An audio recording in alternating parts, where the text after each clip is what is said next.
Hi friends, ఎలా ఉన్నారు? బాగున్నారా? ఇంకా బాగున్నాను. ఈరోజు సోమవారము. ఇంకా మేమైతే చికెన్ అయితే చేసుకున్నాం కదా, అది కాక నా 3 రోజులు అయిపోయేసి ఇంకా నేనైతే పూజ చేయాలి కదా, ఇల్లంతా క్లీన్ చేయాలి.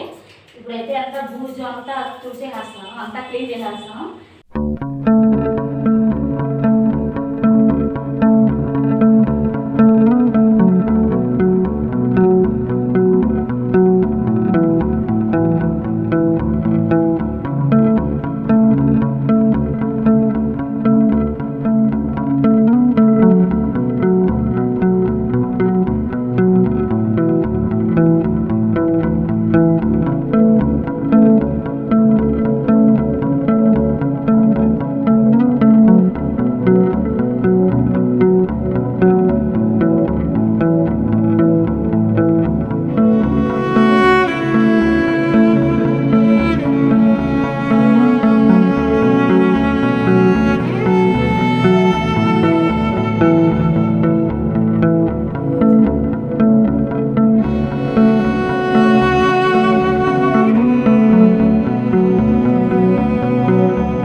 పడకుండా పెట్టేసుకుంటాను.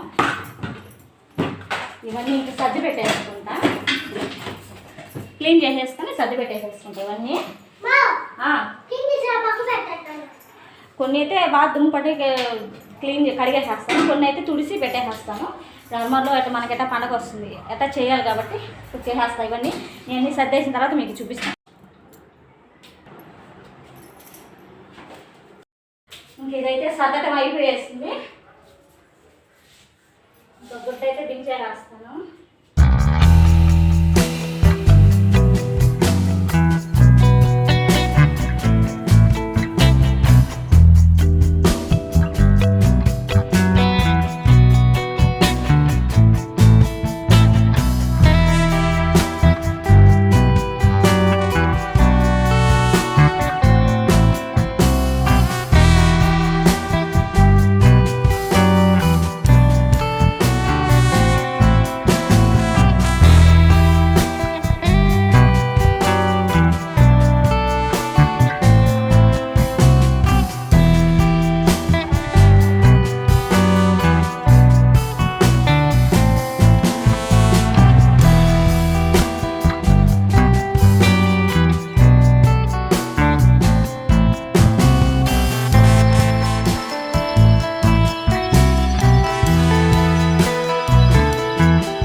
ఇల్లంతా. సరే ఉంటా బాయ్. నేనైతే ఇప్పుడైతే అన్నం ఉండే పని ఉంది, మళ్ళీ నాకు ఇప్పుడు అన్నం వండాలి. ఇప్పుడు టైం వచ్చి 12:30 అవుతుంది. అన్నం వండాలి. నేను ఈ ఇల్లులన్నీ క్లీన్ చేస్తూ ఉన్నప్పుడు అయితే నేనైతే మీషో నుంచి ఆర్డర్ చేశాను. ఆ ఆర్డర్ అనేది వచ్చింది. ఆ ఆర్డర్ దేనికి సంబంధించిన చూద్దాం మనము. నేనైతే దేవుడి కాడ కడ్డీలు పెట్టుకుంటాం కదా స్టాండు, అది తెప్పించాను. అది ఇప్పుడే వచ్చింది. ఇది కూడా నేను క్లీన్ చేస్తున్నప్పుడు ఇప్పుడే వచ్చింది. ఇది మనం చూద్దాము ఎట్లుందో. ఇది దేవుడి కాడికి తీసుకున్నాను. ఏందో ఒక టిక్కర్గా ఉంది. ఇది కడ్డీలు పెట్టుకునేది. ఇంకా కడ్డీలు ఇంకా అంతా పొడి పడిపోయి కవర్లో అవన్నీ కాలుతున్నాయి. అందుకని చెప్పేసి నేను ఇది ఆర్డర్ చేశాను. ఇది ఇక్కడ ఇది ఎందుకేం పర్లేదు. అందుకే ఇదిగో ఇది కడ్డీలు పెట్టుకోవడానికి. కడ్డీలు పెట్టేసేసి ఇంకా మనం ఇట్లా పెట్టేసుకున్నామంటే ఇటు పెట్టేసుకుంటే ఇంక నీట్గా కడ్డీలు పొడి అంతా దీంట్లోనే పడుతుంది. నేను ఇప్పుడే వచ్చింది. ఇది నేను ఎంత క్లీన్ చేస్తా ఉంటే ఇప్పుడే వచ్చింది. ఇది 100. ఇది అప్పుడప్పుడు ఆఫర్లు ఇస్తారు కాబట్టి ఇప్పుడు ఇది వచ్చేసేసింది. 100 రూపాయలు. ఇది బాగుంది, పర్లేదు, బాగుంది ఇది. ఓకే, ఇదే మీతో షేర్ చేసుకున్నామని చెప్పేసి చెప్తున్నాను. బాగుంది, కొంచెం క్వాలిటీగా కొంచెం బాగానే ఉంది. మోటి తింటే లేదు ఇట్లా తీసుకునేది. కావాలంటే ఇట్లా కర్పూరం పెట్టుకోవచ్చు, అంటే కర్పూరం అట్లాంటివి పెట్టుకోవచ్చు కావాలంటే దీంట్లో కజ్జియో ఏదో ఒకటి. కానీ ఇట్లా పెట్టుకుంటేనే బాగుంటుంది. బాగుంది. సరే ఉంటా, బాయ్.